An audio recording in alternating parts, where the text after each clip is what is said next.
지금 우리는 예수님을 만난 사람들에 관해서 시리즈로 설교 말씀을 듣고 있습니다. 제일 첫 번째로는 아마존에서 한 알의 미랄이 되기 위해서 최선의 사역을 다하시다가 그 사역 가운데에 고통 중에 겪게 되는 순간들 속에서 하나님을 원망하기보다는 도리어 자기를 돌아보고 자기 내면을 살피면서 그 가운데서 가슴을 찢는 회개를 통하여 하나님 앞에서 진실되게 서가려고 애쓰셨던 우리 김철기 선교사님.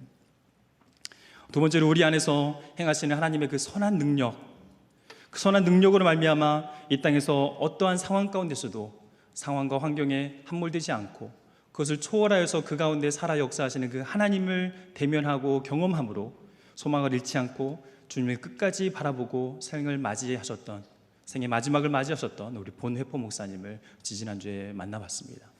지난주에는 사랑의 원자탄이라고 불려지는 우리 손양원 목사님을 설교 말씀을 통해서 만났었는데, 그 무엇도 우리를 향하신 주님의 그 사랑 안에서 끊을 수가 없다.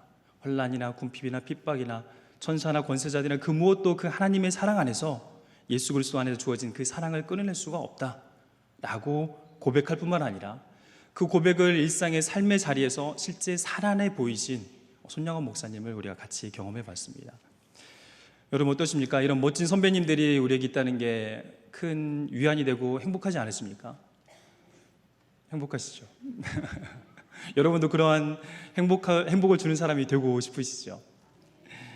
우리 일상의 삶 가운데서 우리가 확신하고 믿는 이 믿음이 허상이 아니다, 마치 삶으로 그것을 증명해 주는 것 같아서 저는 너무 행복합니다.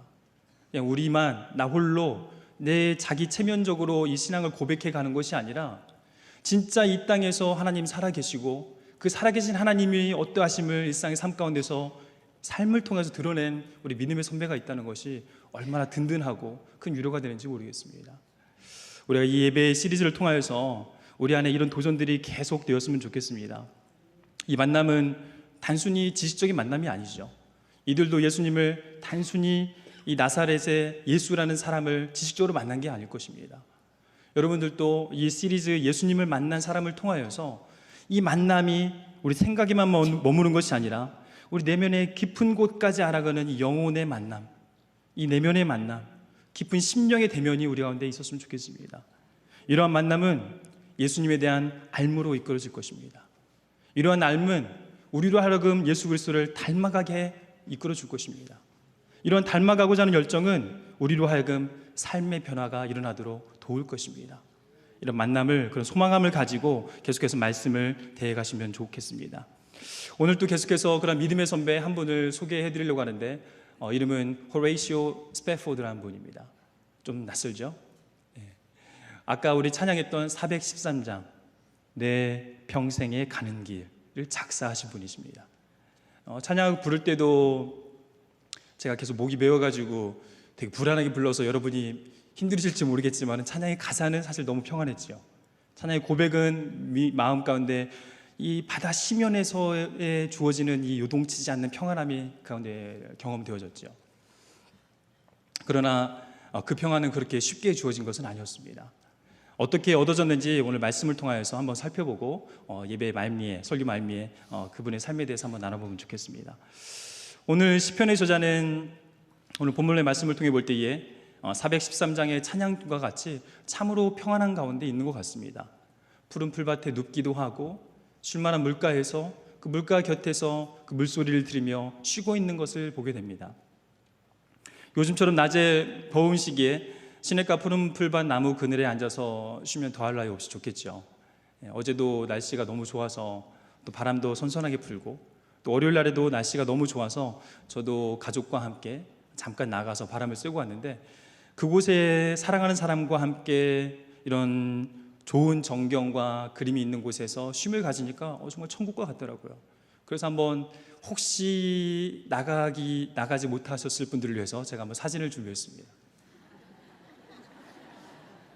네, 제 아들 다혜리와 제 아내 정에스더, 제가 어제 월요일 날에 대청호 근처에 더 대청호라는 카페가 있더라고요. 이 전면 유리에 문을 열면은 시원한 맞바람이 들어오고 앞에는 대청호가 펼쳐져 있습니다. 둘레길도 너무 잘 돼 있고 숲도 울창하게 잘 갖춰져 있더라고요. 다음 장면도 보시면은 밤에 갔는데 야경도 너무 이쁘더라고요. 저 빵도 너무 맛있어 보이죠? 마늘 바게트 추천해드립니다. 너무 맛있습니다. 그래서 다이리가 신나게 누구 신경 쓰지 않고 뛰어놀 공간이 있어서 너무 좋더라고요. 사실 그곳에 여러 가지 물가기 때문에 위험할 수도 있습니다. 또 날파리도 많았고 저녁이기 때문에. 근데 다이리가 그런 걸 전혀 개의치 않고 열심히 뛰어다니더라고요. 본인이 어딜 가든지 아빠가 뒤에서 보고 있다는 걸 내가 알고 있었어요. 아빠가 항상 자기를 지켜주고 알고 있기 때문에 두려움 없이 그냥 열심히 뛰어다니고 놀고 있더라고요. 며칠 전에 또 키즈 카페를 같이 갔는데 키즈 카페에 가서 요즘은 많이 컸나 봐요. 키즈 카페가 혼자 들어가야 되는 키즈 카페더라고요. 보통은 저와 같이 들어가서 신나게 노는데 거기는 부모님 못 들어간다고 해서 다이로 혼자 들어갔는데 창밖에서 눈을 한번 마주치고 나니까 애가 안정감을 갖더라고요. 아빠가 나 보고 있네? 하니까 그 안에서 2시간 가까이 혼자 놀았어요. 그래서 아빠가 옆에 있다는 것에 대한 안정감을 내가 가지고 있구나. 또 어린이집 놀이터에 가끔 제가 이제 하원을 시키는데 어린이집 놀이터에 가면은 아빠가 딱 나타나면은 이 어깨 뽕이 이만큼 올라가요.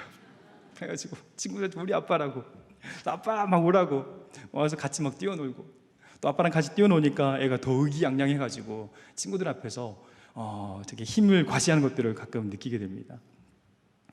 다이리의 의식에는 이런 게 있는 것이죠. 본인이 아빠가 사랑하는 아들이라는 것이 확실히 있는 것 같아요. 또한 아빠는 다이리를 항상 지켜주고 뒤에서 바라봐주는 든든한 백이다라고 생각을 하고 있는 것 같아요. 그래서 제가 눈에 보이는 곳에 있으면은 그 테두리 안에서는 마음 놓고 신나게 잘 뛰어놀더라고요. 놀다가 피곤하면은 제 안에 품에 안겨서 자기도 하고, 기억들 나시겠지만은 그 순간이 너무 행복하죠. 애가 내 안에 딱 들어와서 꽉 안고 자고 있을 때, 저희 목을 이렇게 딱 감싸고 있을 때, 그 행복감은 정말 말로 표현하기 어려운 것 같습니다. 내가 아빠라는 것을 아직까지는 의심하지 않고 있는 것 같습니다. 아빠는 자기를 버리지 않고 항상 자기를 끝까지 지켜줄 거야, 이런 확신이 있는 것 같아요. 근데 아직 성장 과정에 있다 보니까 아빠에 대한 확신이 있지만은 자기 자녀됨에 대해서는 아직 생각할 시기가 아니기 때문에 자녀로서 어떻게 살아가야 되는지 그 부분은 아직 정확히는 모르는 것 같아요. 그러다 보니까 부모로서 때로는 혼내기도 하고 눈물을 쏙 빼놓기도 합니다. 그때는 아빠 미워, 아빠랑 안 놀 거야, 막 그래요. 그렇지만 달래주고 다시 한번 물어보면은 제가 다이리를 얼마나 사랑하는지 물어봐요. 아빠가 다이리를 얼마나 사랑하는 것 같아? 울면서 이만큼 이렇게 해요. 예수님께는 좀 죄송하지만은 우리 다이리, 예수님이 다이리를 얼마큼 사랑하는 것 같아? 이만큼 이러거든요. 그러니까 아빠가 얼마나 사랑한다라고 얘는 생각하고 있는 거예요.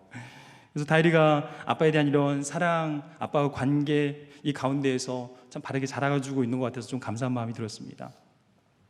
오늘 본문에서도 이러한 관계가 얼핏 느껴집니다. 2절에서 보면은 어린 양이 푸른 풀밭에 눕기도 하고 자고 뛰놀고 쉴만한 물가에서 참 평안과 안식을 누리며 먹고 마시고 있는 그림이 그려집니다. 이것은 바로 1절의 고백이 온전하기 때문에 가능한 것입니다. 1절의 말씀을 제가 다시 한번 읽어드리면은 여호와는 나의 목자시니 내게 부족함이 없으리로다. 이 고백이 온전하기 때문에 2절과 같이 눕고 쉬기도 하고 자기도 할 수 있는 것이죠. 한번 사진을 한번 다시 띄워주시면은 이스라엘의 초원의 사진을 보일 텐데 양들은 이런 특성이 있다고 그래요. 많이 들어보셨겠지만은 배부르고 안정감이 없으면은 눕지 않습니다. 근데 2절의 말씀에 이 양이 눕는다라고 표현을 하고 있어요. 근데 이 양이 눕기 위해서는 풍성한 초원이 필요합니다. 초원, 눈앞에 보여지는 이 풀이 풍성해야 되고 그것을 원 없이 먹고 안정감 가운데에 배불러야 누울 수가 있는 것입니다. 근데 사진 한번 다시 띄워주시면은 이 이스라엘의 초원에 보시게 되면은 우리가 생각하는 그런 초원이 아니죠. 이 대관령이나 제주도나 몽골에 있는 무릎 높이까지 자라나는 초원이 아닙니다. 저기에서는 1년에 6개월은 건기를 지내야 되고 물이 없기도 하고 물이 비가 올 때만 잠깐 와디가 형성이 되기도 하고 풀도 저 1년의 절반 정도는 거의 없다고 보셔도 돼요. 그런 가운데에서 양이 누울 수 있다는 것은 눈에 보여지는 저 풀 때문은 아닐 것입니다. 이 양이 눕기도 하고 쉬기도 하고 자기도 하고 이 참 평안을 누릴 수 있는 것은, 내 영혼이 평안하다고 고백할 수 있는 것은 바로 여호와가 나의 목자시기 때문인 것입니다. 이 마음 가운데에 여호와가 나의 목자시니 비록 눈앞에 보이는 그런 풀밭은 황량할지라도 이 마음 가운데에 이미 푸른 초장이 이루어져 버린 것이죠. 이 심령 가운데에 하나님으로 말미암아 온전한 풀밭과 쉴만한 물가를 경험하게 된 것이죠. 내 영혼의 평안함은 여호와가 나의 목자시라는 고백에 의해서 온전해짐을 다시 한번 선포합니다. 내 심령의 안녕과 충만한 만족감은 여호와가 나의 목자시라는 것은 온전히 인정해 드릴 때 가능한 것입니다. 바라보기는 우리 상당교회 성도님들 모두가 눈에 보이는 것에 의해서 충족감을 느끼고 만족감을 느끼는 것이 아니라 바로 여호와 하나님께서 나의 목자이시기에 내가 경험하고 바라보고 있는 이 현실의 문제 앞에 그것에 함몰되지 아니하고 도리어 폭풍 가운데서도 주님의 품 안에서 참된 평안을 누리실 수 있는 믿음의 사람들 되시길 축복합니다. 그런데 어떻게 이 시인은 이런 평안을 누릴 수 있게 되었을까요? 그냥 쉽게 주어진 것 같지는 않아요. 3절 4절 말씀을 이렇게 읽어보다 보면은 3절 4절 말씀 가운데에 이 일상의 삶 가운데에서 이 시인이 하나님이 날 지키시는 것들을 경험을 한 것 같아요. 매일의 삶 가운데에서 일상의 삶 가운데 그 하나님과 동행하는 삶을 살아가면서 그 하나님을 경험한 것 같아요. 그 삶 가운데서 하나님을 경험을 통하여서 알아가게 된 것 같아요. 그냥 단순히 지식적으로가 아니라 매일매일 살아가고 있는 그 일상 가운데서 하나님을 만난 거예요. 그로 말미암아 그 알미 자기에게 하나님을 알아가는 지식이 되었고 그 하나님을 알아가는 지식이 자기로 하여금 그런 삶을 살아갈 수 있도록 이끌어준 것이죠. 양을 치다가 때로는 골리앗과 싸움의 전장에서 또는 이 광야길을 도망치는 그 과정 가운데에서 친구와의 관계 가운데 이 매일매일의 삶 가운데에서 그 하나님을 경험하였던 다윗의 고백인 것입니다. 매 순간 그 하나님을 인식하는 것, 이것이 우리 신앙 가운데 너무나 중요한 것 같습니다. 저번에도 말씀드렸지만은 다윗이 하나님의 마음에 합하다라고 불려졌던 이유는 다윗이 무언가를 엄청나게 이루어서 대단한 인물이 되었기 때문이 아닙니다. 그 대단한 인물이 되었을 때는 도리어 넘어지고 시험 가운데에서 하나님이 원치 않는 모습을 보여버렸죠. 이 레위기법에 의하면 7가지는 목숨으로 대체해야 되는데 그 중에 2가지인 이 살인과 간음을 다윗이 저질렀죠. 사실 다윗은 죽어도 2번은 더 죽어야 되는 죽을 수밖에 없는 사람이었습니다. 그러나 사도행전 말씀을 통하여서 다윗이 하나님의 마음에 합하다라고 말씀하신 것은 다윗이 그 일상 가운데에서 매일매일 하나님을 찾는 사람이었기 때문이에요. 시편 16편의 말씀처럼 내가 여호와 하나님을 내 앞에 항상 모시며 하나님을 항상 앞에 모시고 살아가는 그의 일상이 열심히 하나님에 대한 확신과 하나님과의 깊은 관계 가운데 들어갈 수 있도록 이끌어줬던 것입니다. 그 중에서 이제는 하나님에 대한 바른 이해와 더불어서 다윗이 그 만남 가운데 자기를 발견해 버린 것 같아요. 나는 누군가? 나는 어린 양이구나. 나는 어린 양이구나. 다윗이 자기를 이해하게 된 것 같아요. 하나님이 이 나라의 진짜 왕이시고 나는 이 나라의 대리 통치자일 뿐이구나. 하나님께서 나의 목자이시고 내 지나온 삶들을 보니 하나님이 나의 선한 목자 되시고 나는 그분의 어린 양이구나. 이것에 대해서 바로 인지하게 된 것 같습니다. 하나님이 누구신가라는 질문에 대한 대답으로서 하나님을 아는 지식과 나는 누구이고 지금 내가 만나는 이 사람들은 어떠한 사람인지에 대한 이 인간에 대한 지식이 건강하게 균형을 잡아갈 때에 우리 신앙이 건강하게 자라갑니다. 하나님에 대한 아는 지식, 이것은 사실은 교회 다니는 사람들은 흔들리는 사람은 없는 것 같아요. 하나님이 어떤 분이신지 너무나 잘 압니다. 하나님이 어떤 분이신지 개인적인 경험들도 많이 있으신 것 같습니다. 그런데 하나님을 잘 알면서도 나 자신에 대한 이해가 부족해서 관계가 일그러진 경우들을 많이 보게 돼요. 신앙은 너무 좋아요. 하나님에 대한 아는 지식은 너무나 많아요. 그런데 나에 대한 지식이 너무 약해요. 내 내면의 상태가 어떤지 잘 몰라요. 내가 어떠한 과거의 아픔들을 가져오며 지금의 이 모습이 형성되었는지 잘 돌이켜보지 않으려고 해요. 때로는 그 과거의 아픔이 나를 힘들게 할까 봐 직면하지 않기도 하고 애써서 그걸 피하기도 하고, 그래서 나 자신에 대한 이해가 약하다 보니까 불쑥불쑥 그 과거의 쓴뿌리들이 올라오고 관계 가운데 영향을 끼치는 경우들이 있지요. 하나님에 대한 이해는 우리가 분명한데 인간에 대한 이해가 약해서 신앙이 왜곡되는 것들을 많이 보게 됩니다. 근데 다윗은 이 하나님에 대한 이해와 더불어서 이 과정 가운데 자기에 대한 이해가 분명하게 섰던 것 같아요. 인간, 자기 자신을 바로 아는 것, 하나님을 아는 지식과 함께 균형을 이뤄가야 건강한 그리스도인이 됩니다. 예수님을 만난 사람들은 바로 그러한 사람들이었습니다. 예수님만을 만난 것이 아니라 예수님을 만나는 과정을 통해서 자기를 발견한 사람들입니다. 성경 말씀을 열심히 보는 가운데서 성경이 자기를 읽어냄으로 말미암아 성경을 통하여 성경을 바라보는 가운데 성경을 이해하지만 그 성경이 또한 자기를 읽어내도록 자기를 열어드린 사람들입니다. 이런 관계 가운데서 건강하게 우리가 그리스도인으로 성장해 가는 것이죠. 이런 차원에서 다시 한번 질문을 드리도록 하겠습니다. 오늘 본문의 말씀에 의거해서 어린 양에 대한 얘기들이 나오고 있는데 하나님이 선한 목자이신 것에 대해서는 우리가 의심하지 않지만 여러분에게 한번 이 질문을 드려보고 싶습니다. 여러분은 어린 양이 되고 싶으십니까? 여러 가지 의미에서 대답을 하셨을 것 같아요. 그 주님의 품 안에 안겨있는 그 모습을 상상하면서 얘기하실 수도 있을 것 같고, 근데 어린 양이 주는 그런 이미지들을 한번 생각해 보면은 요즘 시대에는 어린 양이 돼야겠다는 마음을 가지기가 좀 쉽지는 않은 것 같아요.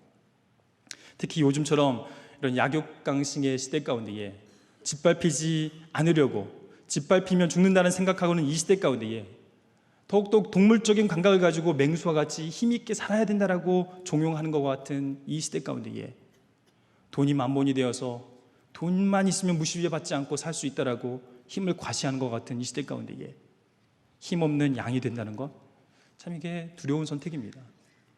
양은 강력한 발톱도 없습니다. 빠른 발도 없습니다. 날카로운 이빨도 없습니다. 야수를 물리칠 수 있는 강한 근육과 힘도 없습니다. 그래서 이제 우리 주변을 보면은 어린 양이 되기보다는 어린 양이 되지 않으려고 더 애쓰는 성도님들이 더 많은 것 같아요. 그래서 세상 사람들은 뭐 말할 것도 없고요. 어린 양이기보다는 도리어 이리고 싶어 하고, 공격에 너무 취약한 어린 양이기보다는 강력한 힘을 가진 맹수이고 싶어 합니다. 상대적으로 경쟁력도 떨어지고 능력도 없어 보이는 어린 양이기보다는 경쟁력 있는 늑대가 되고 싶어 하죠.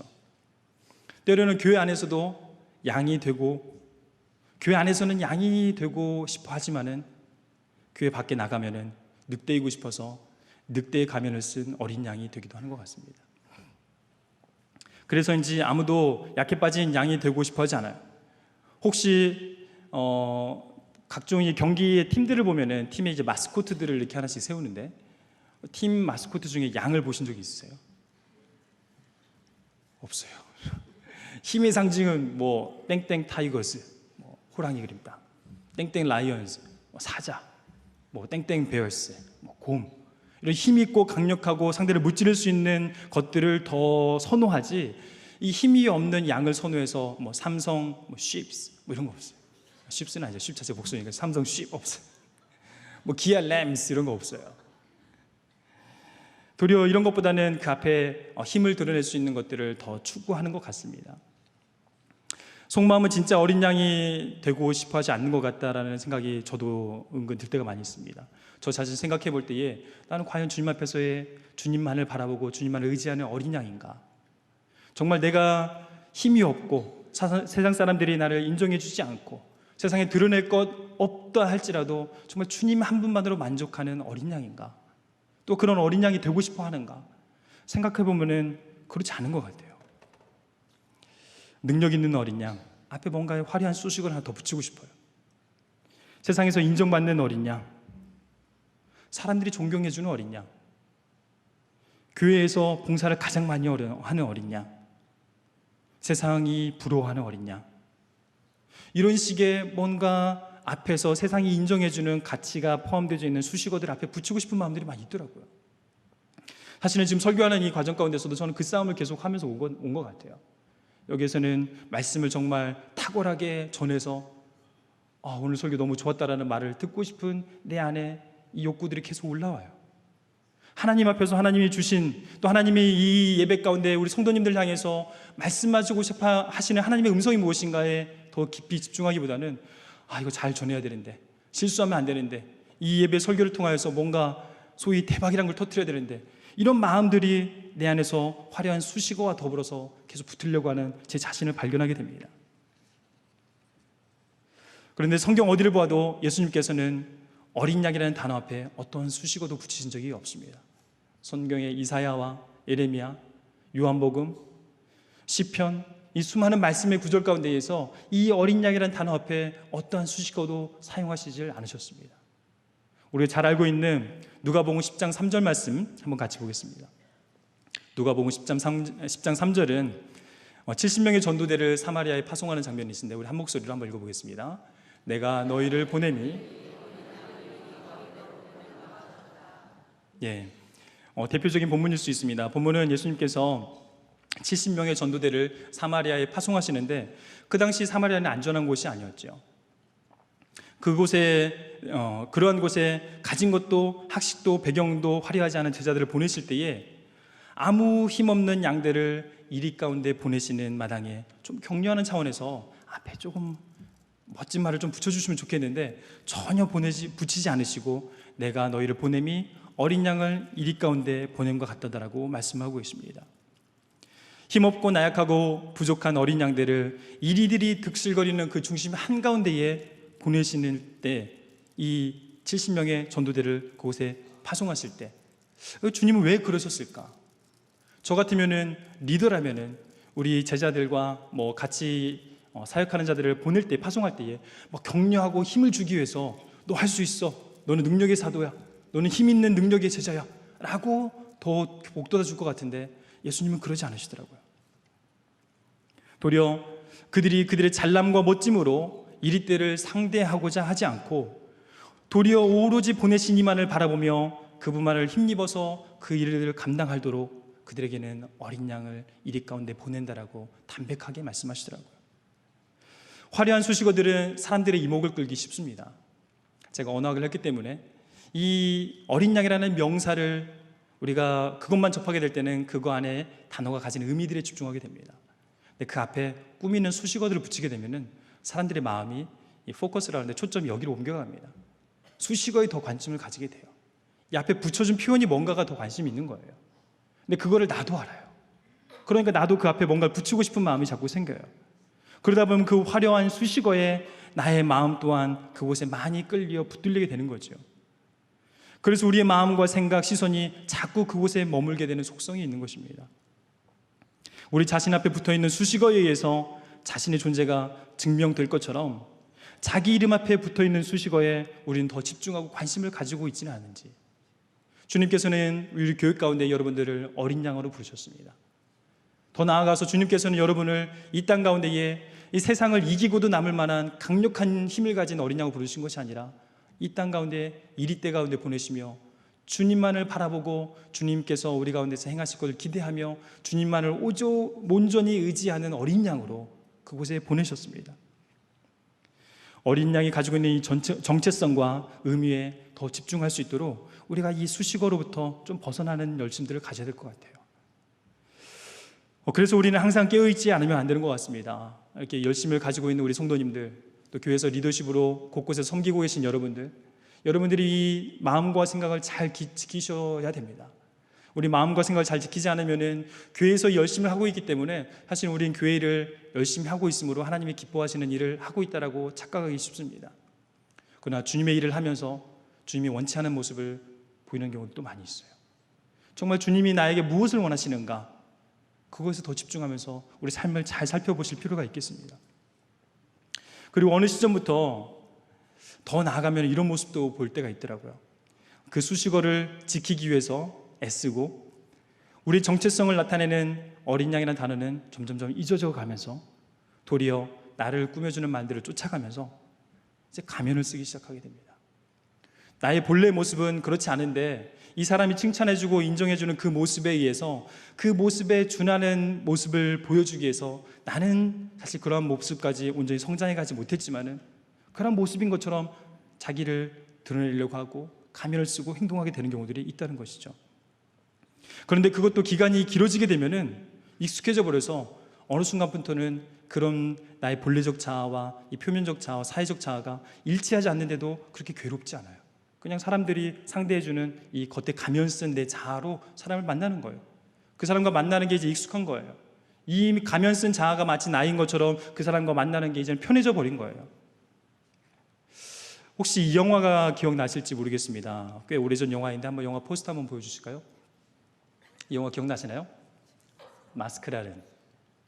짐 캐리가 주연을 해서 너무 재밌게 봤던 영화인데, 소극적이고 자신감이 없었던 이 스탠리라는 주인공이 어느 순간 우연히 이 가면을 취하게 돼요. 근데 이 가면이 엄청난 힘이 있는 거예요. 이 가면을 쓰게 되면은 자기가 원하는 것들을 다 할 수 있어요. 자기가 더 멋진 사람이 될 수 있어요. 자기의 약함과 연약함이 다 가려지고 그 가면 뒤에 숨어 있기만 하면은 자기는 자기가 원하는 것들을 더 멋지게 이뤄낼 수 있는 사람이 되어버린 거예요. 자신감 없고 두려울 때면은 수시로 그래서 이 가면을 끄집어 씁니다.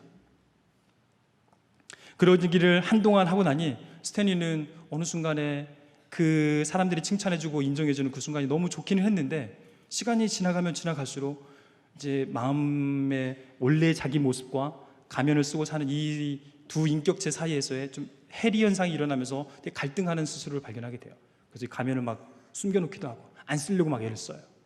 자기 진짜 모습대로 살아야지, 사람들 만날 때 그런 관계 가운데 나가야지 하는데, 사람들 앞에서 사람들이 인정해주고 칭찬해주고 하는 그 가면이 사람들 앞에 자기가 자신감이 없을 때마다 자기 원래의 모습, 연약한 모습, 그것을 인정하지 않고 직면하지 않고 자꾸 가면으로 손이 가는 거예요. 사람들의 그 칭찬이, 인정이 너무 목마른 거죠. 이런 과정을 한동안 하고 씨름하다가 끝내는 결단하지 못하고 그 가면을 그냥 써버리고 맙니다. 마치 그 모습이 자기인 것 마냥 그냥 살아버리게 되는 것이죠. 우리는 사람들 사이에서 여러 관계를 맺으며 살아가면서 때로는 나의 생존을 위해, 인정을 위해, 또는 성공을 위해서, 또는 자아 성취를 위해서 남들에게 좋은 인상을 주거나 자신을 은폐시키기 위해서 타인들이 내가 이랬으면 좋겠다라고 정의해준 모습대로 살아가는 소위 가면이라고 하는 페르소나를 쓰고 살아가는 경우들이 많이 있습니다. 가짜 인격이죠. 진짜 인격은 아닙니다. 근데 사람들이 그 모습을 좋아해 주기 때문에 그 모습인 것처럼 행동을 해주는 것이죠. 또 그 칭찬해 준 것으로 반대급부로 뭔가 보상을 받는 것이죠. 이것은 하나님이 자기를 하나님의 형상 따라 지었다라는 이것에 대한 자신감이 없기 때문입니다. 또 하나님이 원래 있는 모습 그대로를 얼마나 사랑하시는지 그 하나님에 대한, 하나님의 사랑에 대한 온전한 확신이 없기 때문에 자꾸 우리는 가면을 쓰게 되는 것입니다. 자기 효능감이라고 불려지는 것, 자존감이 또한 낮아져서 자기의 연약함을 직면하는 것이 너무 힘든 것이죠. 나의 연약함을 인정하는 것, 나의 더러움을 인정하는 것, 나의 세속적인 종기나 나의 신앙생활에 깔려 있었던 이런 것을 인정하는 것, 사람들이 인정해주는 종교인이 되고 싶어하는 나의 내면에 깔려있는 이런 모습을 직면하고 받아들임으로 하나님 앞에 겸손히 내어드려요. 그랬을 때에 내 진짜 본래적 자아를 발견할 수 있게 됩니다. 이 가면을 쓰고 사람을 대하다 보면은 하나님도 우리가 가면을 쓰고 대하게 됩니다. 하나님을 가면을 쓰고 대하게 되면은 하나님과의 진정한 인격적인 관계를 가지기는 어렵습니다. 그렇다면은 이 시편 23편의 고백처럼 정말 여호와 한 분만으로 그분이 나의 목자이시기에 부족함이 없다라고 고백하기 어렵습니다. 여러분, 진정 하나님이 여러분의 목자이시고 여러분 선한 목자이시며 그로 말미암아 여러분 삶 가운데에 부족함이 없다라고 고백하고 싶으십니까? 그렇다면 하나님 앞에 정직히 나가셔야 됩니다. 하나님이 여러분 아픔까지도 다 들고 나가셔야 됩니다. 사람 앞에서 가면 쓰고 행하시면 안 됩니다. 사람들 앞에서도 정직히 자기 연약함을 내놓을 수 있는 우리 신앙이 되어야 되고 또 그걸 받아줄 수 있는 공동체가 되어져야 됩니다. 그럴 때에 이 안에서 놀라운 일들이 일어나죠. 정말 정직히 하나님 되심을 인정했던 다윗이 하나님 마음에 합하다라고 인정을 받았던 것처럼 항상 하나님의 하나님 되심을 인정하며 그 하나님을 앞에 모시고 그 하나님을께 항상 인정하며 그 하나님을 붙들고 인정하면서 여쭙고 살았던 그 하나님을 인정하는 삶을 살았던 그 다윗과 같이 그것으로 말미암아 하나님의 마음에 합하다라고 인정을 받은 그 다윗과 같이 그로 말미암아 다윗이 여호와는 나의 목자시니 부족함이 없다라고 고백할 수 있었던 다윗과 같이 우리 신앙의 우리 믿음의 식구들 안에도 이런 고백들이 우리 안에 이루어지기를 간절히 축복합니다. 마지막으로 하나만 나누고 말씀을 마쳐야 될 것 같습니다. 저희 안에 이제 이런 고백들이 되어지기까지 저도 좀 시련의 시간들이 있었던 것 같습니다. 어떻게 보면 저희 인생의 가장 어두운 칠흑과 같은 어둠의 시기였죠. 그 당시에는 어디 손을 뻗을 데도 없었고 누구와 대화를 나눌 수도 없었고 이 지독한 외로움과 내가 어떻게 문제를 해결할 수 없기 때문에 이 답답함과 좌절 그 가운데서 존경하는 부모님이 좀 어려운 가운데 또한 있게 되었고, 동료들은 철저히 저를 인정해 주지 않고 있었고, 무엇을 어떻게 해야 될지 모르는 상황 가운데에서 정말 가장 어둠이 짙던 그 시기가 지금 돌아보면 가장 행복했던 시기였습니다. 아이러니하죠. 가장 고통스러운 시기였는데 가장 행복했던 시기였습니다. 왜냐하면 그 시기에 정말 내 자신을 다 비우고 다 내려놓고 정말 하나님 한 분만을 주목하여 바라볼 수 있는 시기였어요. 내가 어떤 내 노력과 내 경험과 무엇으로 하려는 그 의지조차도 온 힘과 이 기력이 다 빠지고 나니까 그냥 하나님 앞에서, 성전 앞에 그냥 주님만을 바라볼 수밖에 없는 상태로 되어져 있더라고요. 그냥 주님 앞에 어떠한 간구도 할 수 없었어요. 그냥 주님만을 바라보고 있는 상태였어요. 그런데 그 어둠의 시기, 칠흑과 같은 시기 가운데에 제가 철저히 부정되고 부인되고 하나님 앞에서 철저히 낮아지고 제 자신이 무엇을 하나님 앞에서 해야겠다는 그 의지마저도 내려지게 되니까 하나님이 나를 온전히 다스리시는 참된 평안을 경험했던 시기가 있습니다. 그래서 그 시기 가운데는 그냥 예배 끝나고 나면 사람들이 다 나가길 기다렸어요. 다 나가고 나면은 혼자 청소하고 남아서 성전 불을 끄고, 불 끈 깜깜한 상태에서 눈을 감고 고개를 들어 주님을 바라보고 있는 상태, 그 상태가 너무 행복하더라고요.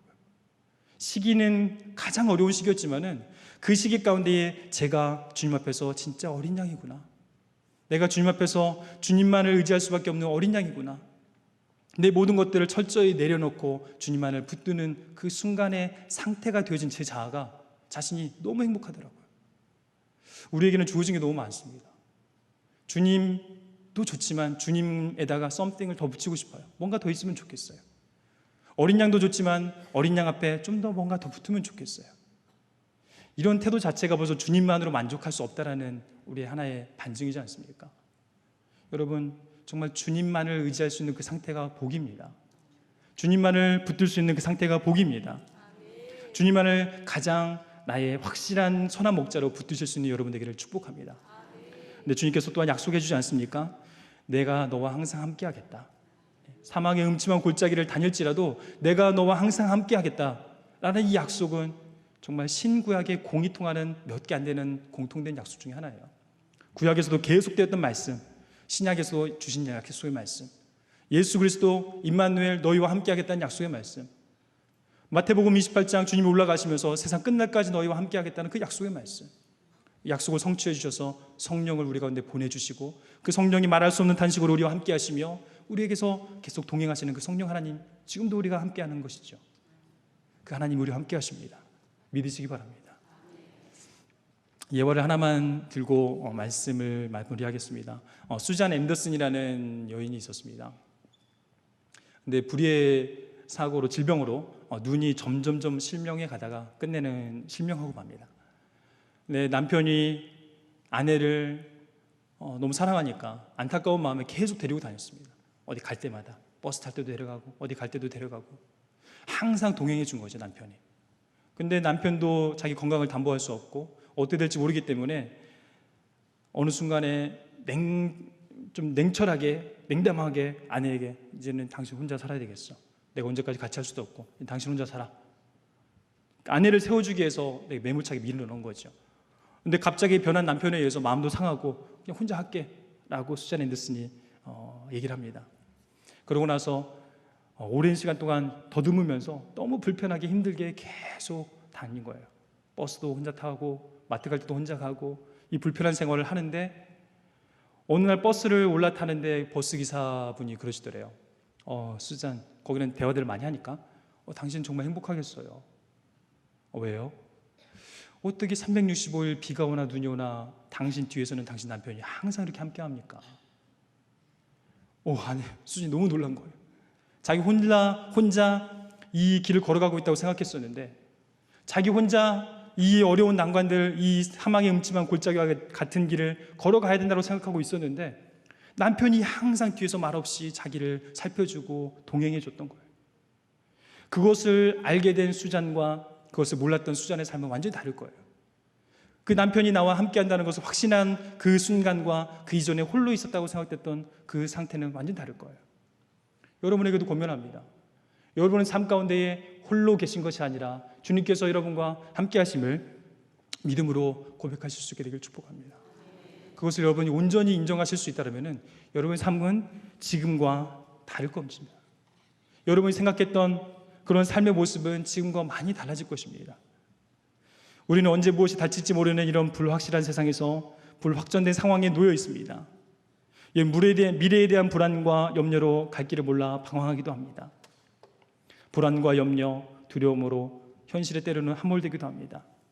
나의 건강의 문제, 무엇을 하고 싶어도 할 수 없는 이 답답한 상황에 좌절을 맛보기도 합니다. 우리 주님은 그러나 우리를 지키시고 우리의 갈 길을 인도하는 시는 분이심을 믿고 그분만을 의지할 수 있게 되기를 바랍니다. 그런 가운데에서, 어려운 가운데에서 그 위기가 도리어 하나님만을 붙들 수 있는 좋은 도구가 될 것입니다.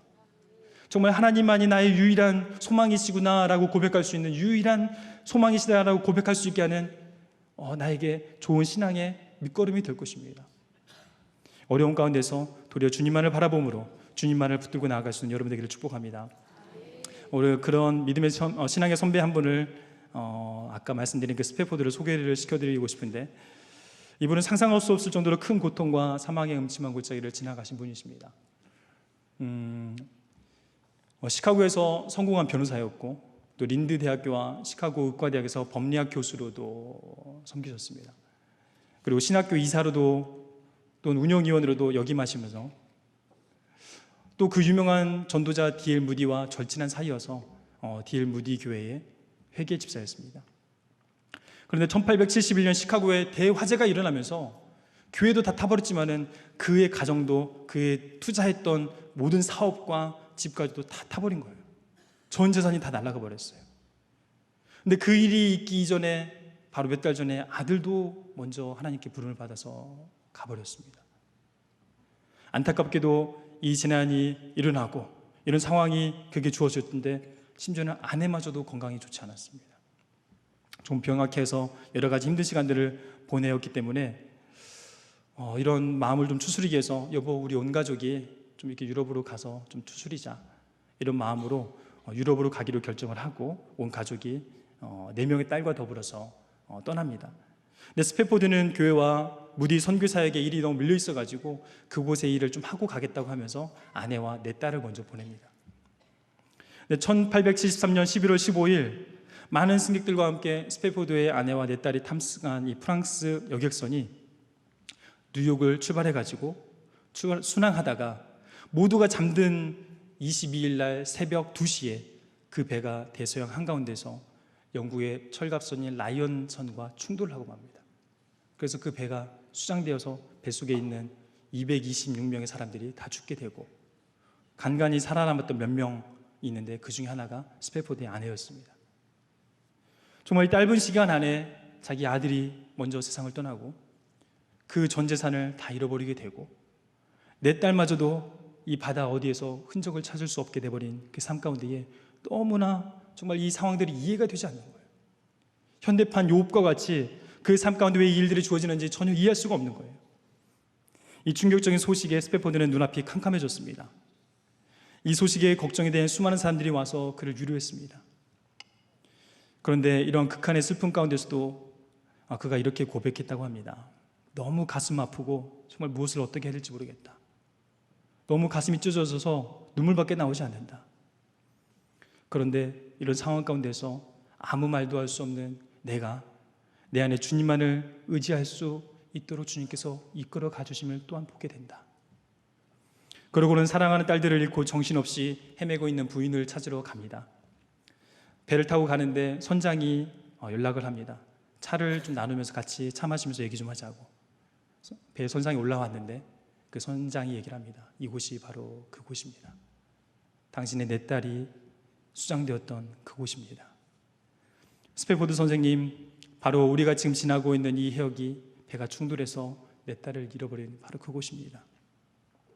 마음을 간신히 추스렸던 스페포드는 그 얘기를 듣는 순간 또 마음이 무너져 버려서 마음이 너무 아파서 선실로 내려가 슬픔과 고통으로 밤이 새도록 하나님께 부르짖었다고 합니다.